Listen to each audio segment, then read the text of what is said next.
this should be it. This is a painting I bought in Asheville, North Carolina last winter. A gift from Steve and his partner Peter last Christmas. A collectible piece of crystal art from Disney that apparently didn't sell very well, and I don't know why. It's beautiful. This is my one, so far, big piece of serious art. It's called Urban Organica by an artist named Jean Arnold from Salt Lake City. I saw this at a Plus Gallery, a modern art gallery in Denver when I lived there, and told the friend that I was with, I don't know how much this thing costs, but I have to have it. And then when I found out it cost $7,500, and my friend said, well, that means you're not going to buy it, right? And I said, no, I'm just going to have to figure out a way to afford it. Which that turned out to be paying for it on the installment plan. But it's just wonderful. I don't know if even this captures how amazing a piece of work it is to me. But I've never regretted buying it, and it's worth about 4 times what I paid for it, so it was even a good investment. So here obviously is the living room. The sofa, the 2 leather chairs, the concrete topped side tables, and the coffee table are all from Room and Board. The credenza the TV is on is from a vintage store, consignment store in Denver. It's a teak piece with a tonsure door. The rug I found at a hippie couple owned antique / junk store in Reno, Nevada, when I worked in Las Vegas and had to go up to Carson City for work.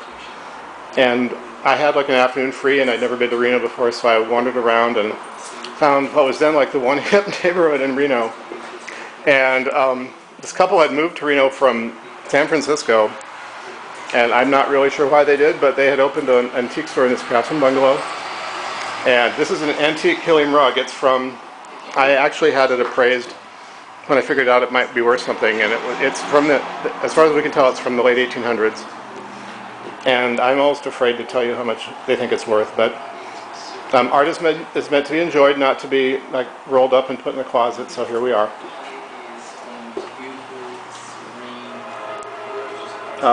Looking back towards the kitchen, here on the credenza, there's some of my books. Atlas of the Real World is a book well worth having. It's not very expensive. It's about $30.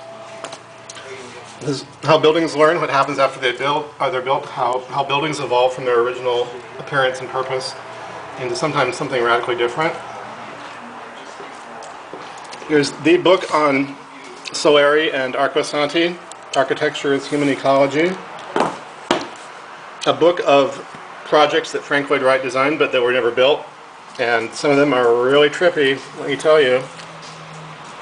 And this is an art book on El Greco, an artist that, and I was raised Catholic, but I'm not really all that Catholic anymore, but his paintings are just so amazing. And I've been to Spain once, but the next time I'm definitely going to go to Toledo and see where he came from. Here we have, I think, really, this book, you can get this book and know almost as much about Palm Springs architecture as any layperson would need to know. It's really well done. A book on Ansel Adams. Here we have a Phaedon book on modernism that I got at a sale at the San Diego Modern Art Museum for like $7 or something crazy like that. This is the new Taschen book on Julius Schulman. He is, many of you probably have heard of him. He died recently. He's one of the most renowned architectural photographers of note any time period. But he made his fame taking black and white photos of homes in LA and Palm Springs. His home of the Case Study House, the house that seems to float over space looking out onto Los Angeles, that was done by him. The home on the cover here is called the Chemosphere. It's a home by architect Richard Lautner overlooking San Fernando Valley, and the guy who started Taschen as a comic book catalog in Berlin either does live here or did. Anyway, it has that history. The black and white and red book here is a catalog of an exhibit that was at the Palm Springs Art Museum last year of a collection of Keith Haring's work that was in the Rubel family collection. Now, Rubel was the guy who opened and ran Studio 54. And of course, that's how he and Keith Haring became friends. And it was an amazing exhibit. This is a catalog of an exhibition by a woman named Miwa Yanagi from Japan. And if I can open it, I saw this at the Museum of Fine Arts in Houston a couple of years ago. And I'm not really sure how to categorize her work. It's like fantasy. It tells stories of the past and sometimes the future, usually through, I think always through women. I think it's like the movie. I don't think there's any men anywhere in her work. And she does these black and whites, but she also does these crazy, like, shopping mall wall-sized photo murals that are often like pulling the cork out of Japanese reserve. Some of them are really have to be seen in person to be believed.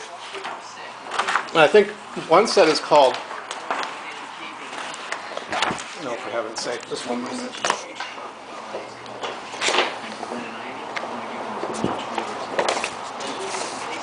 Obviously this can open and I'm not sure how. But there was a set of murals about the girls that are hired to sort of decorate shopping malls in Japan. And okay, I've made that as tragic as it needs to be. I'll do another post on that some other time. I hope you've enjoyed this with all its interruptions and flaws. Take care and have a good weekend. Bye-bye.